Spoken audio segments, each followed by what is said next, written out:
Girl, if you can't tone it, tan it. The models that I follow on Instagram and the ones that I strive to be like are pretty much all tan because they're like just beachy bohemian goddesses, and that's just how I want to be. Hey guys, welcome back to this week's video. So this is the second part to my how to get clear and glowing skin. So today you're going to figure out how to get glowing skin. So if you are new to my channel, I actually used to work at a tanning salon, so I've used a ton of different products. I've done a lot of tanning, I've done a lot of self-tanning, spray tans, you name it, I've done most of it. I absolutely love being tan. It's one of like the few things in the world that I absolutely just love and cherish, and really just makes me feel super comfortable about myself. So I'm gonna go ahead and jump right into this video and let you know how to prep yourself for self-tanning. So the number one thing for you guys to do, of course, is to shower. So while you're in the shower, you wanna make sure that you are exfoliating. You can use a light exfoliator, you can just use a rug, or a rag, not a rug, a loofah, when you're in the shower, just to exfoliate off any dead skin, because when you use the self-tanner, it will cling to that dead skin, which is why you want to make sure that you get really well around like your ankles, on your feet, and places where you can get kind of ashy. So you also want to make sure that you are shaved. You never want to shave after you have applied self-tanner, because you are going to be stripping off that top layer of skin, and your legs or your underarms or wherever else it is that you shave is going to be less tan, and you're gonna have to go through this whole process one more time. So after you have done all of that, you can apply a lotion. A lot of times when I was working at a tanning salon, they would tell people to come with nothing on their skin, especially not perfume or deodorant, but not to have any lotion. I personally use an unscented lotion because it's better for your skin. I really like to apply it onto my feet, around my hands, because they can tend to get pretty dry. Also, sometimes up here on my chest. You can also use a facial moisturizer on your chest, because this is the same skin that runs up to your neck and to your face. So you want to make sure that you're applying good moisturizers to your boob area, and wait for that to soak into your skin. You can always wait a few hours after showering to apply self-tanner. After you have followed all of these steps, you want to make sure that you have a good self-tanner.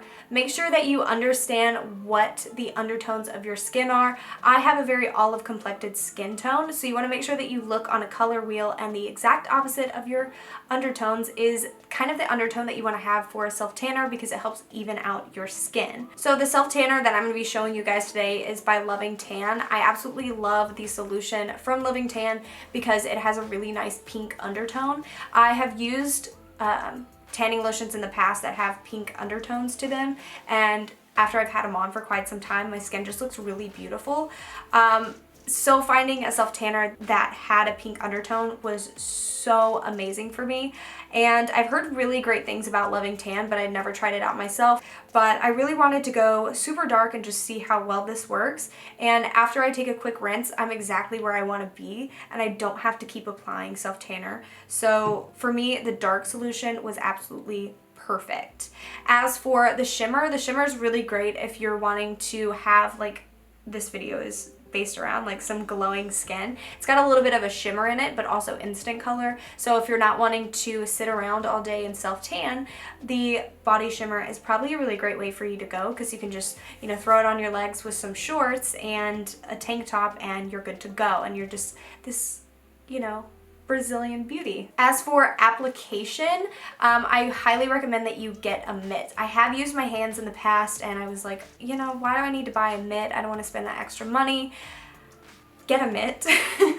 Seriously, it will save your life. I know a girl that uses Loving Tan, and so she was like telling me everything it is that, you know, that's great. So I got the tanning mitt, and I absolutely love it. It's really, really soft. I've had like spongy tanning mitts in the past, and like they're good, but it feels like it just really soaks up all of that stuff, and it doesn't spread very well. So you want to do a few pumps onto your tanning mitt, and you want to just evenly rub it all over your skin. So rubbing in circular motions activates some of the little like particles, I can't remember the name of it, but it really helps get a really nice even look. If you go up and down, you're gonna get really streaky marks. For me, I didn't have streaking marks. I also didn't test it out, but rubbing in a circular motion just really helps blend that into your skin and work it in super nicely. So I highly recommend doing that. It's also going to give you really nice color payoff as well. And making sure that you are doing this in good lighting is also really good key. If you're doing it in really bad lighting, you're probably going to miss a lot of spots and come out kind of blotchy. You can use the mitt on your face, but if you're wanting to maintain like clear skin, you've just rubbed that all over your body, so you want to make sure that you are not putting that onto your face. So for me, I don't like to put too much on my face because I will be applying it more frequently. So for me, I like to use just a really small brush. This is the Real Techniques BO3 brush, and I'll just put a little bit into a little bowl and just kind of swirl it around. I sometimes will mix it with a moisturizer if your skin is a little bit dry and you want to make sure that, you know, whatever. So I'll just kind of do it in little circular motions, and I'll start around my face because for me that looks the most natural, to have it darker around the edge and a little bit lighter in the front. You also don't want the front of your face to be super dark either, so it tends to cling to my nose, my upper lip, and right here, so I tend to stray away from those areas until the end, and I've worked a little bit of that product off and then slowly just kind of buff it in all those other areas. This one also comes with a easy to reach back applicator, which I didn't realize I needed, but I did. I never really did my back that often, so I would walk around like my whole front is like tan, and then like my back is like not tan. I would get like as far as possible. This one also comes with a tan removing skin polishing glove. I haven't used this, but this is an exfoliator mitt that you can use in the shower, so back to that exfoliating that you do in the shower. Comes with an exfoliant mitt, so if you don't have a loofah, you're good. So now that you have applied all of your self-tanner all over your body and you're ready, you can wait as long as you want to remove this. You can go to sleep with it. I don't like to get in my bed with it because I'm like really, it's totally up to you how long you want to keep it on. They recommend, I think about 6 to 8 hours is about the good time for developing. So you can do this right before you go to bed, after you get off work, take a shower, get ready, do your self-tanning, and go to bed, wake up, shower again, and you're good to go. You can do it like that, or you can just dedicate a whole day like I do to pampering myself and being tan and loving it. So now that you have perfect, glowing, clear skin, you are perfect for the spring and summer. I am like so looking forward to wearing super cute, like bright clothing that's gonna like accentuate my tan, and like not wearing any makeup. But anyways, I will see you guys in my next video. I hope that you guys enjoyed, and definitely make sure to leave a comment down below if you've used Loving Tan. I hope that some of these tips might have helped you.